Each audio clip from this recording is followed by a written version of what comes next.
Okay. Assalamualaikum warahmatullahi wabarakatuh. Mari kita mulakan dengan basmalah. Bismillahirrahmanirrahim. Alhamdulillahirabbil alamin. Alladzi alafa baina qulubina fa asbahna bi ni'matihi ikhwana. Asyhadu an la ilaha illallah wahdahu la syarikalah wa asyhadu anna Muhammadan abduhu wa rasuluh wa la nabiyya ba'dah. Ya ayyuhalladzina amanu dakhulu fi silmi kafah wa la tattabi'u khutuwati syaitan innahu lakum aduwwum mubin. Wa qala Rasulullah sallallahu alaihi wasallam atruhu satru minal iman. Bapak Ibu sekalian, alhamdulillah kita sekalian dimudahkan Allah untuk berhimpun dalam kebaikan di tempat yang baik, di acara yang baik ini. Mudah-mudahan Allah Subhanahu wa taala senantiasa melimpahi kita dengan kebaikan fitini fitunya wal akhirah. Melanjutkan kajian kita, terakhir kita sampai dengan tabiat agama Islam, yaitu agama Islam itu agama yang bersih dan suci. Ruang lingkup kebersihan dan kesucian yang Islam ajarkan meliputi zahir maupun batin, individu, keluarga, lingkungan kita, harta kita, dan seluruh aktivitas kita hendaknya senantiasa diliputi kebersihan dan kesucian. Ada beberapa istilah yang digunakan dalam masalah kebersihan dan kesucian dalam Quran maupun Sunnah. Yang pertama tentang toharoh, maka disebutkan kebersihan itu, toharoh itu sebagian dari iman. Artinya orang yang beriman akan memiliki prinsip-prinsip toharoh dalam kehidupannya. Maka kemudian Nabi menjelaskan secara rinci toharoh dalam Islam, kemudian dibukukan oleh para ulama, disusun menjadi bab yang sangat teknis dan operasional dalam kitab-kitab fikih yang kita dapatkan.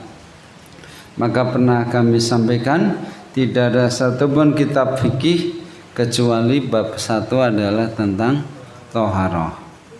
Di ujungnya tentang jihad dan had, tetapi di bagian awal semuanya bicara tentang toharoh, karena jihad dan apapun yang lainnya jika tidak dilandasi kesucian hati maka nilainya nol di sisi Allah.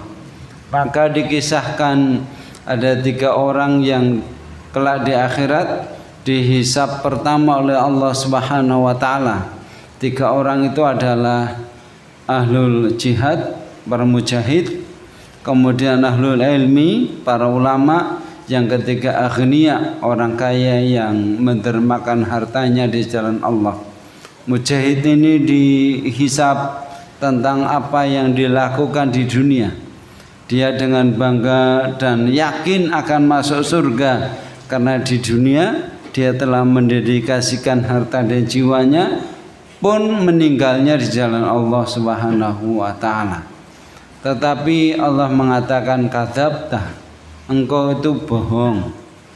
Engkau berjuang bukan karena aku, tetapi karena ingin disebut pemberani, ingin dikenang sebagai pahlawan, ingin namamu ditulis di jalan-jalan, di uang-uang, dan itu sudah kamu dapatkan di dunia dulu. Maka sekarang tidak ada bagianmu di akhirat, masuklah engkau ke dalam neraka. Yang kedua, ulama yang mengajarkan ilmu, dihisab dia tentang apa yang dilakukan di dunia. Dia terangkan, dia dulu tuntut ilmu, lalu dapat ilmu, lalu berbagi ilmu, memberikan penerangan agama dan kebaikan kepada umat, sehingga banyak orang yang mendapat hidayah di sisi Allah SWT lantaran dakwahnya. Maka kemudian mengatakan kadzabta, engkau berdusta, engkau tidak semata karena aku, tapi karena engkau ingin disebut orang alim. Maka di dunia engkau sudah disebut ustadz, engkau disebut kiai, engkau disebut ulama, kehormatan apapun sudah engkau dapatkan di dunia sesuai dengan apa isi hatimu, dan sekarang masuklah engkau ke dalam neraka. Yang ketiga, orang kaya yang hartanya dipakai untuk membiayai dakwah dan membiayai kepentingan umat. Ditanya tentang apa yang dilakukan di dunia, dia mengatakan semuanya sudah saya korban dari jalan Kau ya Allah. Allah mengatakan, kadzabta, engkau berdusta. Engkau melakukan donodriyah, ngalor ngidur-ngitan mulai itu bukan karena aku, tetapi karena engkau ingin dikenang sebagai dermawan. Namamu disebut-sebut setiap ada panitia, menyebutkan nama donatur dan seterusnya. Dan itu sudah engkau dapatkan di dunia. Di akhirat sekarang silakan engkau pergi ke neraka. Apa mananya? Bab 2 sampai bab terakhir kitab fikih tidak ada maknanya tanpa kita memiliki kompetensi di bab 1 tentang thaharah ini. Yang kedua ada nadzafah, ada tazkiyah. Thaharah dan nadzafah banyak berkaitan dengan aspek fisik, tazkiyah terkait dengan aspek rohani. Fitrah ini ya kelurusan kita sesuaikan dengan Allah, desain Allah, cetak biru Allah tentang diri kita. Kemudian ikhlas dan salim ini terkait dengan maknawiyah kita. Ini beberapa istilah yang ada dalam Quran dan Sunnah yang mengandung makna terkait dengan kebersihan dan kesucian. Okay. Kemudian yang terakhir dulu kita sampai di sini, watak Islam yang suci dan bersih itu akan membentuk diri kita menjadi pribadi yang bersih dan suci. Dohirnya bersih dan suci, batinnya ya bersih dan suci, akan termanifestasikan, terimplementasikan, nampak dalam kehidupannya, baik dalam aktivitas sekedar iklan okay. Matur nuwun. Nggih, Pak. Nggih. Apunten, nggih. Ekonomi kita bersih dan suci. Politik kita bersih dan suci. Pendidikan kita bersih dan suci. Militer kita didasari bersih dan suci dan seterusnya. Seluruh aspek kehidupan kita udah khulu fi silmi kafah itu semuanya dilandasi kebersihan dan kesucian. Maka Syekh Hasan Al-Banna menasihatkan kepada kita para dai, pada sesama muslim ini, beliau mengatakan, dan yang secara khusus saya pesankan kepada anda sekalian saat ini, kita para pejuang muslim ini, aktivis masjid ini, hendaklah kalian, hendaknya perjuangan kita ini suci dan bersih dalam kalbu dan alam pikiran, dalam ucapan dan perbuatan, dalam raga dan pakaian, dalam makanan dan minuman, dalam penampilan dan berumah tangga, dalam bergaul dan sikap, dalam perkataan dan amal perbuatan. Niki napa? Lingkup bagaimana konsep bersih dan suci dalam Islam ini, jika kita hayati, kita amalkan, kita biasakan, akan membentuk karakter kita bersih dan suci, mulai dari alam pikiran sampai dengan amal perbuatan. Maka gojekan kula, kita ini beruntung jadi muslim. Nek rata di muslim mungkin yang Indonesia niki awake aduse ngenteni sasi suro. Kan ngaten tuh, kita jadi muslim itu sedina ngambah banyu minimal 5 kali. Wong dulu kalau orang Jawa itu sosok kita masih terpengaruh itu. Napa istilahnya? Ngumbah kloso, ngumbah sapu itu nek arep siji suro, nek mboten ajeng bodo. Ego niku tok. Gitu riyen ngoten. Kula jaman tesen desa ngoten niku terus nyangkali nggone sapu nggone apa wae istilah digebek ngoten lho ngarane. Sebagaimana wasiat Rasulullah, sucilah Anda sekalian sehingga hal itu menjadi ciri khusus Anda di antara umat-umat yang lain. Ini PR kita bersama. Dan alhamdulillah dulu UNESCO tahun 2022 itu merilis kota terbersih di dunia. Salah satu kota terbersih di dunia itu Madinah. Indonesia rene sing katut. Jadi Madinah itu salah satu kota terbersih baik lingkungannya maupun udaranya di dunia. Tapi kalau backstreet ke belakang, dulu ada seorang mu'alaf dari Inggris mempelajari Islam dari Quran dan Sunnah dan penjelasan para ulama di Inggris. Kemudian dia masuk Islam. Lalu beliau berhaji di tahun 7 bulan. Lalu beliau berseloroh ini, seandainya saya ke Mekah dulu baru belajar Islam, bukan belajar Islam dahulu baru ke Mekah, mungkin saya tidak masuk Islam. Karena waktu itu cek jorok nonton basa Jawa. Yang jamaah haji ya masih jorok-jorok, lingkungan Mekah ya masih jorok, persa jorok ya Pak, tidak bersih, sampah sanggon-gon itu. Maka beliau mengatakan, seandainya saya itu dolan yang Mekah dulu baru belajar Islam, mungkin saya tidak masuk Islam. Tapi untungnya saya belajar Islam dulu baru ke Mekah, sehingga beliau bisa membedakan mana Islam, mana umat Islam. Kan umat Islam dan Islam itu kadang tidak sekeping mata uang. Kan ngaten. Jadi saya sering matur, Islam mengajarkan bersih dan toharoh. Kita tuh duit sak-sak ditampa, yang penting duit. Panganan sak-sak ditampa, yang penting panganan, gitu. Kita ini secara umum masih begitu. Nek sidik haram berani nolak, nen oke haram. Iya, betek no. Iya. Ini berat. Jadi ini paling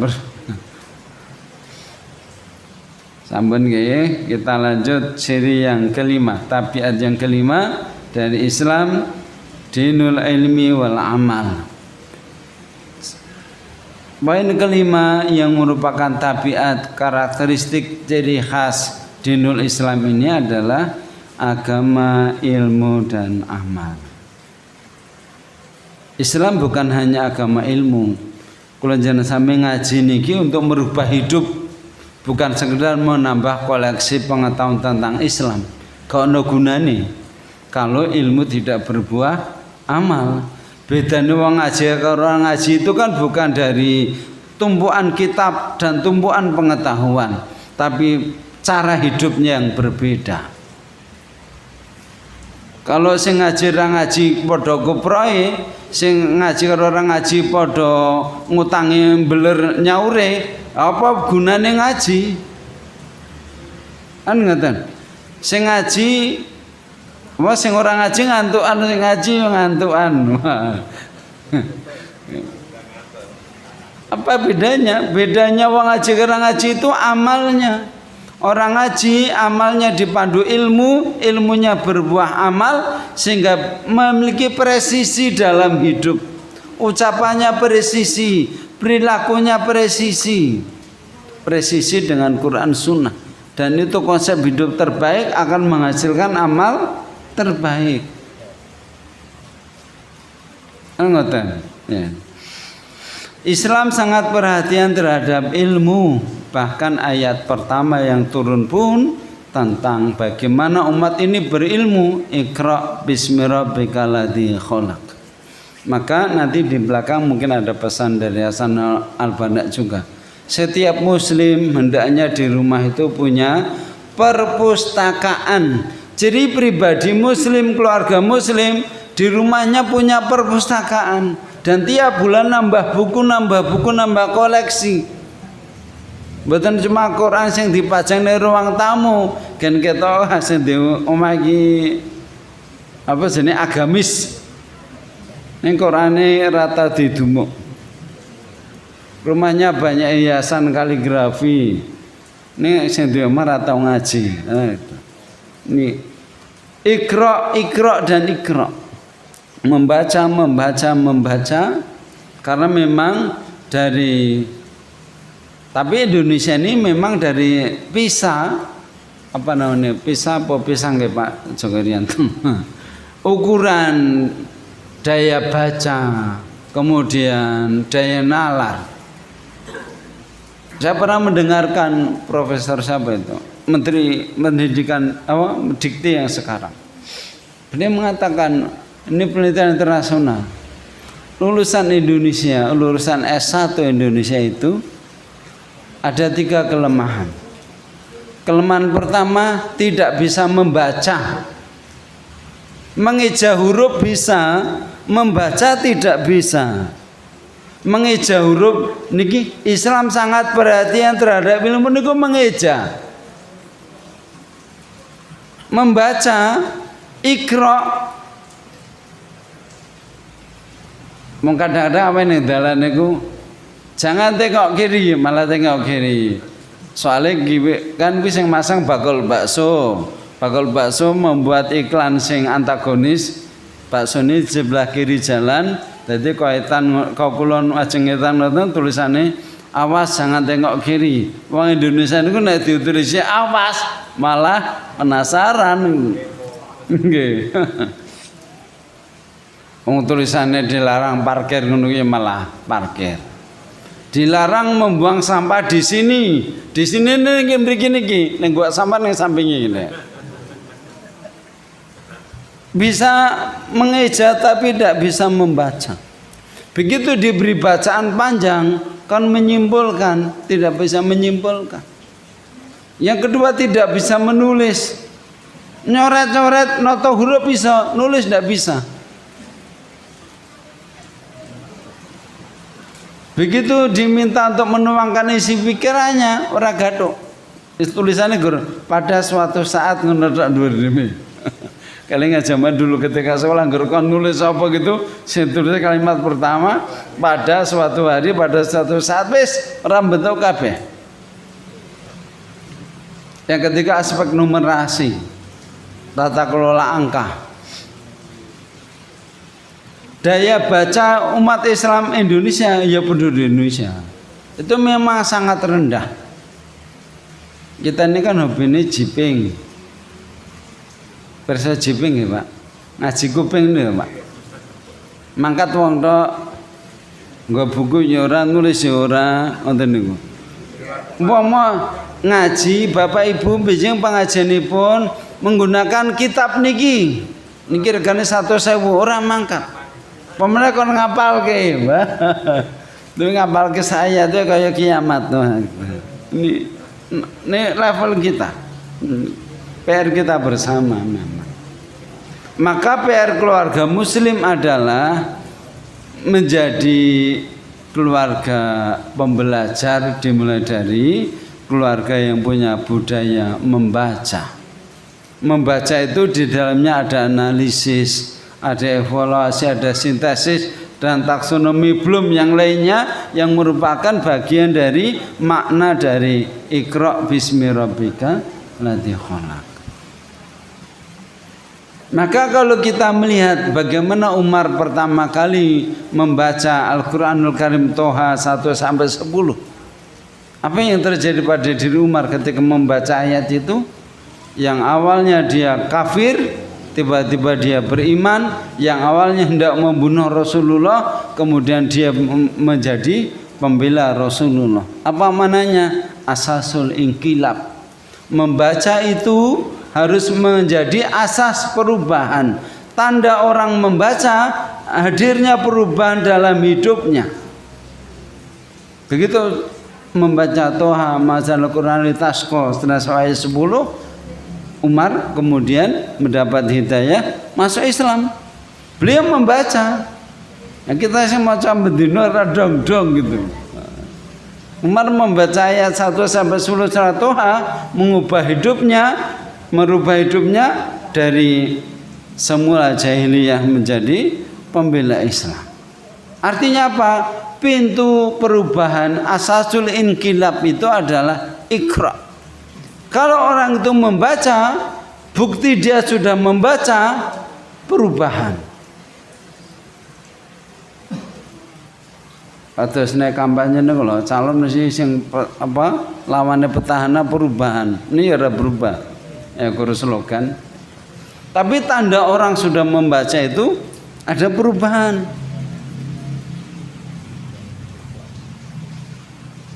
Mau ngerti menjadi mengerti, terus berubah perilakunya sesuai dengan kefahamannya.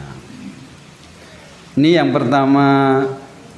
Betapa Al-Quran itu kitab pengetahuan yang mengajarkan kita menjadi pribadi yang berilmu. Ayat pertama saja bicara tentang Iqra. Bacalah. Surat kedua, Nun wal qalami wa ma yasturun. Bicara tentang pena, kolam.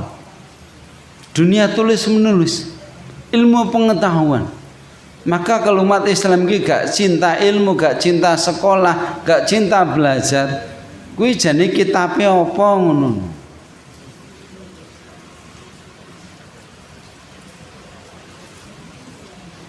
Lho Quran mengajarkan kon maca, awake dhewe ora tau maca. Wande wanjus sing maca Quran wis sedina sak juz ngono iki rumangsane maca sak juz iki wis heroik ngono, wis pahlawan.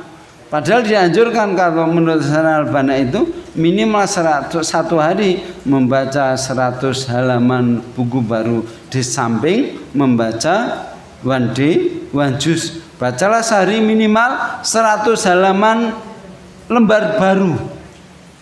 Belum 100 halaman Pak WA. Gitu.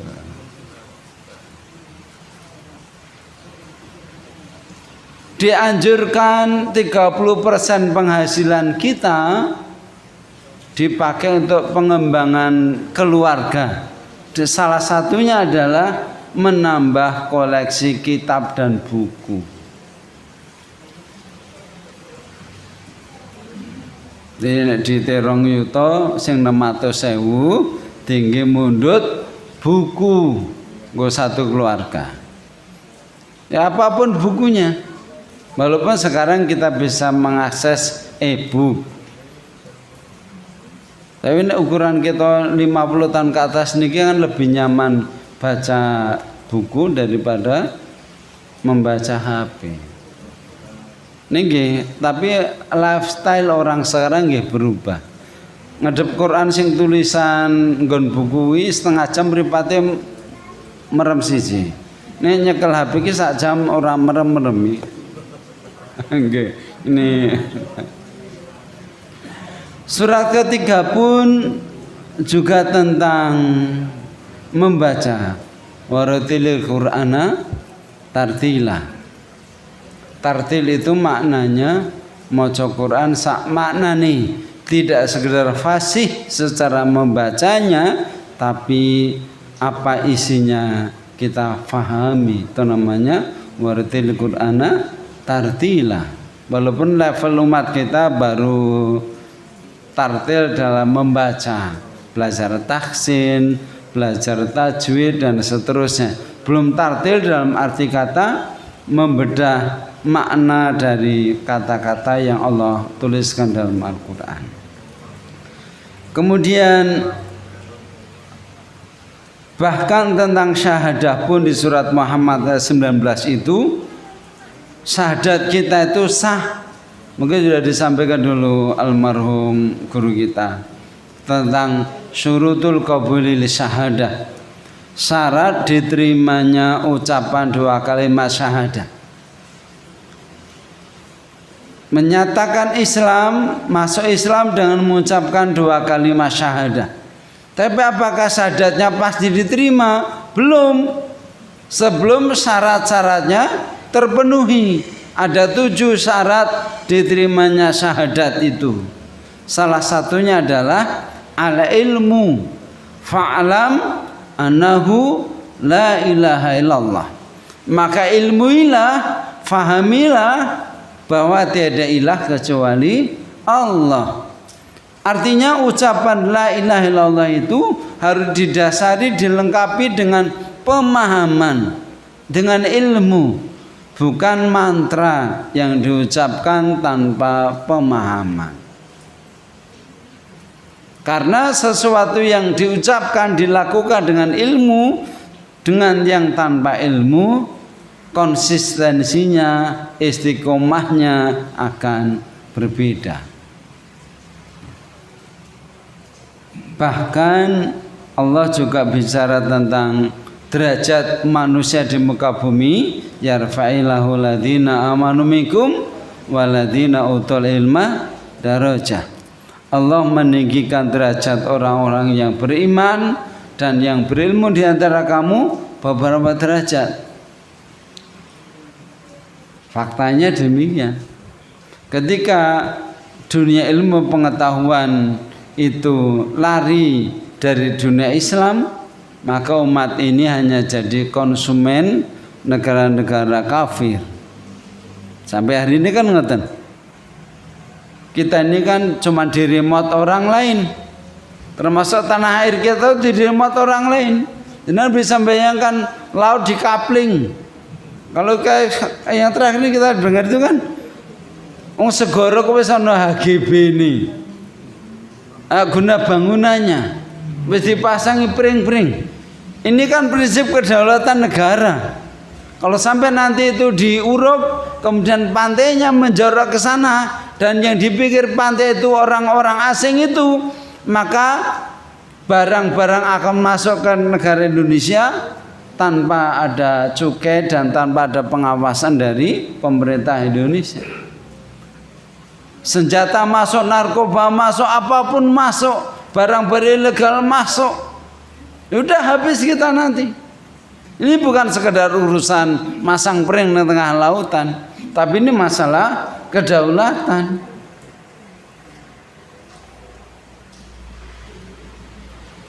Masalahnya sing disogok gelem. Wis sing disogok kuwi nek buka KTP-ne ya Islam. Menepuk air didulang terbecek muka sendiri. Kene muni-muni sing dunani ya bolone dhewe. Nek Jumatan jejer. Wis angel to kowe. Ono etoke dilebake masjid niki titip zakat mal kula 50 juta. Ngono tampir masjid wis wah Pak iki saleh tenan zakate gede. Padahal iki sogokan PIK kuwi. Kita ini jadi kadang jadi money laundry kita ini. Ini masjid ormas Islam itu kadang-kadang hanya jadi money laundry, tempat pencucian uang. Mau diusut, mana duitnya? Lari ke IKD 1 miliar. Setelah itu tak ada kok ngendi. Gojekannya kan begitu. Kan gitu. Artis dangdut diunyo-unyo. Baru itu beliau datang ke Lazismu niki zakat mal saya 5 miliar. Baru kuwi semua channel berita akan memberitakan mau ngene baru kuwi ngene. Padahal hartanya diperoleh dari goyang ngebor. Maka dikatakan fa'lam annahu la ilaha illallah itu untuk memastikan bahwa kita bersyahadah berislam itu dengan ilmu. Ya. Termasuk menjadi generasi yang cinta ilmu. Ya. Al ilmu qoblal amal, ilmu itu sebelum amal. Maka barang siapa yang beramal tanpa ilmu, para nabi pun berdoa kepada Allah, ma laisa laka bi ilmu, diingatkan oleh Allah, janganlah kamu melakukan amal yang kamu tidak tahu ilmunya. Apapun Kunci ilmu itu lisanul hal. Kunci ilmu itu lisan yang suka bertanya. Jangan melakukan wis bajut remuk nembe konsultasi. Banyak yang begitu. Bisnis coba-coba, terus coba-coba nih yo nekat mengalih bisnis dari utang mesti hancur dimanapun. Ngutangnya wis jalan, cash flow ini didelok, roh ini didelok, ilmu akuntansi metu.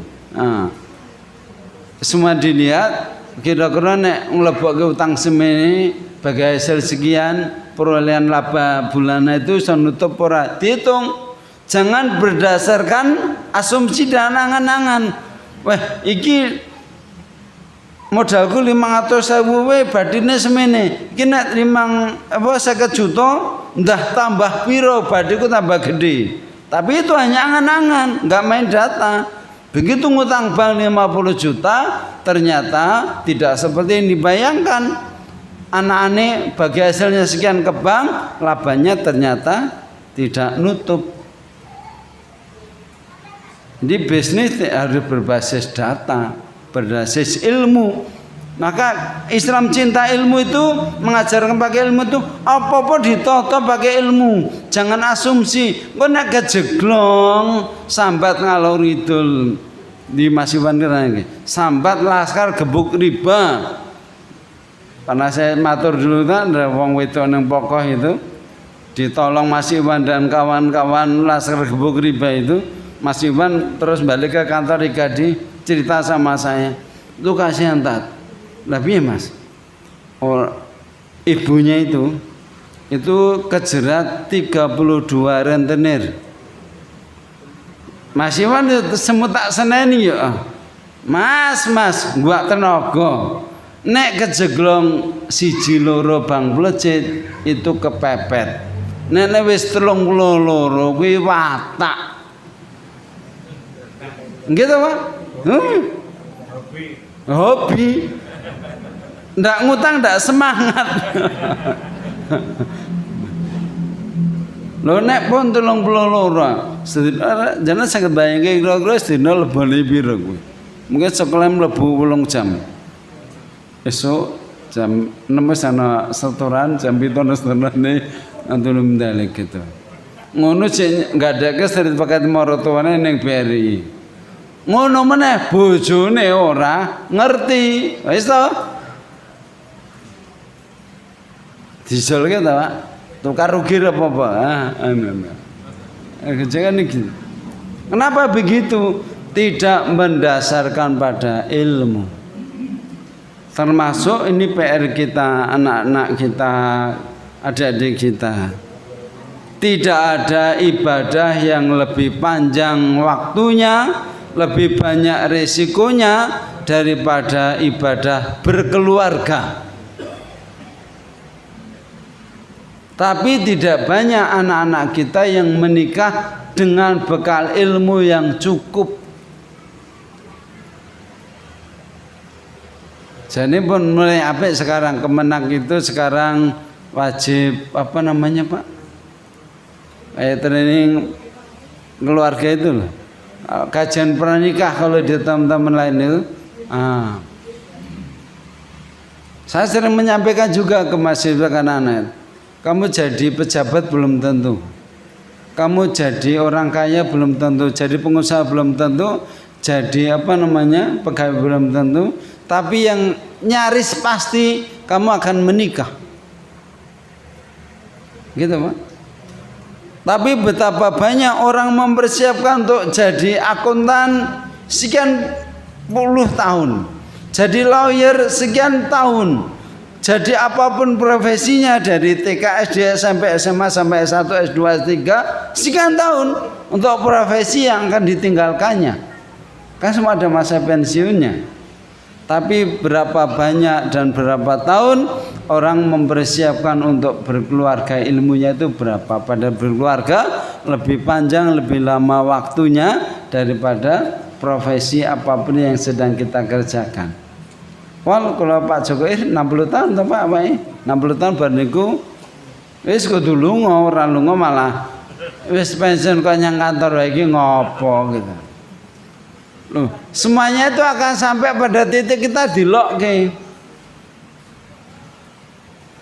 Udah pensiun, mungkin seminggu pensiun masih nongol di kantor, oh jek administrasi rampung. Sesasi ngono me, kok jek ngetok ning kantor. Pertama disalami, wah, engko wis 3 sasi, 3 tahun nyang kantor, kuwi ora nek wong nyalami, yakin bahwa kuwi mbiyen kepalane to. Wis gitu. Nggih. Maka jadilah yang bermakna untuk keluarga. Sayok kaya ngopo kita berkorban untuk institusi kita, tempat bekerja kita, kalau kita karyawan di sana, tidak akan pernah memberikan apresiasi yang tinggi melebihi keluarga. Maka jangan korbankan keluarga untuk karir. Karirmu akan kamu tinggalkan, dan pada titik tertentu orang-orang yang dulu pernah kita beri pengorbanan itu tidak merespon sama sekali terhadap jejak-jejak perjuangan kita. Tapi satu-satunya yang memberi apresiasi tulus kepada diri kita itu adalah keluarga. Biar kepala hebat di zamannya institusi lembaganya jadi hebat. 1 tahun pensiun mlebu rono wis rapati digagah. Kok ngono presiden ku lho. Pensiun jadi presiden. Lah wis. Kuwi presiden pemenang nggih sore presiden. Makanya walaupun ngoyo dalam hidup, ngoyolah untuk keluarga, karena di sana cinta yang sesungguhnya ada dalam kehidupan kita. Yang lain itu cinta karena kepentingan, hormat karena kepentingan. Nek kepentingannya sudah tidak ada, ya sudah. Nggih. Jadi pejabat ki ora penak. Istri saya pernah cerita, ini hari ini Bapak mertua Purna, besok pagi ngelilir jam 1 nyangking tas, namanya post-war syndrome tuh Pak. Istri saya bilang sama ibu mertua, mam, papi itu mau kemana? Terus dicegat itu, wis ngotas, mlebu mobil, pikirannya dino iki arep ngantor, padahal mbon pensiun. Jadi pejabat iki rapati penak. Bejo jenengan sing ning sawan ning pasar ngono kuwi wis ora nek post-war syndrome, ora enek. Iya. Maka jadi pejabat jangan lama-lama, engko nek kesuwen pensiun wah beban mentalnya sangat berat. Di pejabat tunjangan struktural iku lho. Sesasi so selawe 30 juta. Begitu pensiun kali 3,8 juta. Stres mah. Kecuali dia pinter investasi. Pas aktif gajinya kan sithik. Ning tunjangane banyak. Wong presiden itu gaji ukur 30 juta. Gapoknya 30 juta. Mula pensiun Pak Jokowi dapatnya 33 atau berapa itu. Pensiunan presiden loh Pak. Tuh. Apa mana sing ora presiden? Pejabat struktural, kepala dinas apa. Pas jabat yo 15-20 juta sebulan. Begitu pensiun lewat 3 bulan pertama kan utuh nih Pak, gitu. Baru gue ada 80%, kan ngeten 80% kan nambah 3 juta aja. Jangan bayangkan kan awalnya 20 juta sebulan, terus urip karek 3 juta sebulan. Ke listrik yang ngomah baso 20.000 watt. Ngantek gambar listrik kan niku. Kamarnya 20 AC kabeh. Amben kamar ono TV ini 72 in kabeh. Begitu karek 3 juta 4 juta sebulan. Wis dadi kamar setan kabeh kosong kabeh, paten iki kabeh kuwi. Iya, makanya ya wong niku wang sinawon. Udah pensiun itu kemeng itu. Maka semuanya pakai ilmu. Kalau pakai ilmu insyaallah walaupun sudah purna jadi pegawai bukan berarti purna hidup Hidup harus terus berjalan, harus punya ilmu untuk menyambung hidup. Ini sok-sok nggih kewalik. Bos pensiun sergap ngaji, biyen nek sadurunge pensiun iki ngopo? Ketika sebulan cek 20 juta kuwi ra tau ngaji, dadi ra tau infak. Bosok karek 3 juta 4 juta sesasi ngaji, arep infak dite ora eneng. Pas dite akeh ra tau ngaji ra tau infak, bosok wis tuwek pensiun rekane nyang masjid. Melu pengajian, sadar nih wis telat, duite ora eneng, upase wis ora eneng. Nggih. Lho itu fakta. Saya kan di perumahan pensiunan UNS. Perumahan saya itu dulu perumahan UNS. Saya ini kan judulnya perumahan pensiunan UNS. Jadi siungnya wis raneng kabeh kae. Gojekane biyen jek aktif ngono yo. Jumat berkah kula ben sasi ping pindho. 17 juta profesor tunjangan 17. Begitu pensiun 17-nya hilang. Pak Tok meneh Pak Tok ya reneng nggih. Nggih. Begitu pensiun kalau dian kan sesasi ping kalih, niki setahun ping kalih mawon. Wis rene upase rene daya blas. Iya.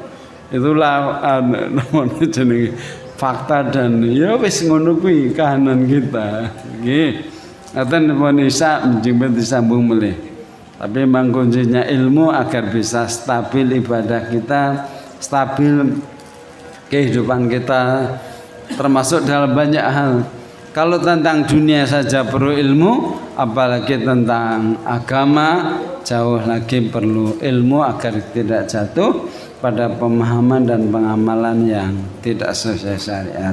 Mengatakan Bapak Ibu sekalian yang saya sampaikan, aku qouli hadza wa astaghfirullahi wa lakum. Assalamualaikum warahmatullahi wabarakatuh.